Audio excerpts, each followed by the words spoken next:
ലോക്സഭാ തെരഞ്ഞെടുപ്പിൽ നേരിട്ട കനത്ത തിരിച്ചടി പരിശോധിക്കാൻ CPM 5 ദിവസത്തെ നേതൃയോഗം ചേരുന്നു.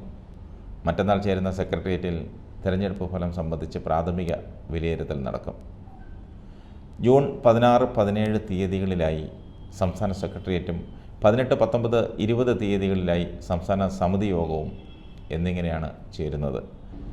ആലത്തൂരിൽ നിന്നും ജയിച്ച മന്ത്രി കെ രാധാകൃഷ്ണൻ ലോക്സഭയിലെത്തുന്നതോടെ മന്ത്രിസഭാ പുനഃസംഘടനയുടെ ചർച്ചകളും നടക്കും. MP ആയി തെരഞ്ഞെടുത്തുകൊണ്ടുള്ള വിജ്ഞാപനം ഇറങ്ങി 14 ദിവസത്തിനകം നിയമസഭാ അംഗത്വം രാജിവെക്കണമെന്നാണ് ചട്ടം. ഇക്കാര്യത്തിൽ മറ്റന്നാൾ ചേരുന്ന സെക്രട്ടേറിയറ്റ് യോഗത്തിൽ ചർച്ചയാകും. ജൂൺ 10 നിയമസഭാ സമ്മേളനം തുടങ്ങുന്നത് സംബന്ധിച്ചും അജണ്ടയിലുണ്ട്. 2021 നിയമസഭാ തെരഞ്ഞെടുപ്പിൽ രണ്ടാം പിണറായി സർക്കാരിന് വഴിയൊരുക്കിയ പിന്നോക്ക മുസ്ലിം വോട്ട് ബാങ്കുകളിലെ വലിയ വിള്ളലാണ് കനത്ത തിരിച്ചടിക്ക് മുഖ്യ കാരണമായത്. പിന്നോക്ക പട്ടിക സമുദായങ്ങൾക്ക് കടുത്ത അവഗണനയാണ് 3 വർഷത്തെ ഭരണത്തിൽ നേരിട്ടതെന്ന ആക്ഷേപമാണ് ചൂണ്ടിക്കാട്ടുന്നത്. PSC റാങ്ക് ലിസ്റ്റുകളെയും എംപ്ലോയ്മെൻറ്റ് എക്സ്ചേഞ്ചുകളെയും നോക്കുകുത്തിയാക്കിയതും സംവരണം അട്ടിമറിച്ചും സർക്കാർ അർദ്ധ സർക്കാർ സ്ഥാപനങ്ങളിലും മറ്റും സർക്കാർ സ്കൂളുകളിലുമൊക്കെ വ്യാപകമായി നടക്കുന്ന പിൻവാതിൽ കരാർ നിയമനങ്ങളിലുള്ള യുവജനങ്ങളുടെ രോക്ഷവും സർക്കാർ വിരുദ്ധ വികാരം സൃഷ്ടിച്ചെന്ന് രാഷ്ട്രീയ നിരീക്ഷകർ വിലയിരുത്തുന്നു. തോൽവി ഗൗരവമായി പരിശോധിക്കുമെന്ന് സംസ്ഥാന സെക്രട്ടറി MV ഗോവിന്ദൻ കഴിഞ്ഞ ദിവസം പ്രതികരിച്ചിരുന്നു. ജനങ്ങളാണ് എല്ലാത്തിൻ്റെയും അവസാനത്തെ വിധിയെന്നും ആ വിധി അംഗീകരിക്കുന്നുവെന്നും ലോക്സഭാ തെരഞ്ഞെടുപ്പിലെ ഫലങ്ങൾ പുറത്തു വന്നതിന് പിന്നാലെ അദ്ദേഹം പറഞ്ഞിരുന്നു. സംസ്ഥാനത്തെ തിരിച്ചടി സർക്കാർ തലത്തിലും പാർട്ടിയും പരിശോധിക്കും.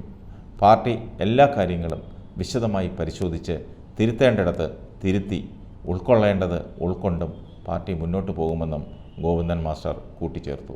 കഴിഞ്ഞ ലോക്സഭാ തെരഞ്ഞെടുപ്പിൽ നിന്ന് ഒരടി പോലും മുന്നോട്ട് പോകാനായില്ല പാർട്ടിക്ക്. അതാണ് CPM നേരിടുന്ന പ്രതിസന്ധി. ഒപ്പം കേരളത്തിൽ BJP അക്കൗണ്ട് തുറന്നതും വലിയ ആഘാതമായി. തെരഞ്ഞെടുപ്പ് ഫലം വിലയിരുത്താൻ CPI ദേശീയ നേതൃയോഗവും ചേരുന്നു. ദേശീയ നേതൃയോഗം കഴിഞ്ഞാൽ ഈ മാസം 10-ാം തീയതി സംസ്ഥാന എക്സിക്യൂട്ടീവും തെരഞ്ഞെടുപ്പ് ഫലം വിലയിരുത്താൻ ചേരും. സംസ്ഥാനത്ത് മത്സരിച്ച 4 സീറ്റിലും CPI തോറ്റ് തുന്നം പാടിയിരുന്നു. കഴിഞ്ഞ തവണയും സംപൂജ്യരായിരുന്നു. കനത്ത തോൽവിയെ തുടർന്ന് സർക്കാരിൽ തിരുത്തൽ ആവശ്യപ്പെടണമെന്ന് സംസ്ഥാന എക്സിക്യൂട്ടീവിൽ ചർച്ച വരും. സംസ്ഥാന സെക്രട്ടറി ബിനോയ് വിശ്വത്തിനെതിരെ വിമർശനത്തിനും സാധ്യതയുണ്ട്. ഇത്തവണ വിജയിക്കാമായിരുന്ന സീറ്റുകളാണ് കൊണ്ടു കളഞ്ഞത്.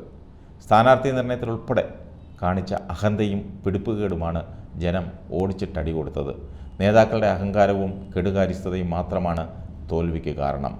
മന്ത്രിമാർക്ക് പോലും സ്വന്തമായ അഭിപ്രായമില്ല. ജനങ്ങളിൽ നിന്നും അകന്നു. ഇക്കണക്കിനാണെങ്കിൽ വരുന്ന പഞ്ചായത്തിൽ എന്താ സ്ഥിതിയെന്ന് കണ്ടറിയണം. അത് കഴിഞ്ഞ് നിയമസഭയിലും.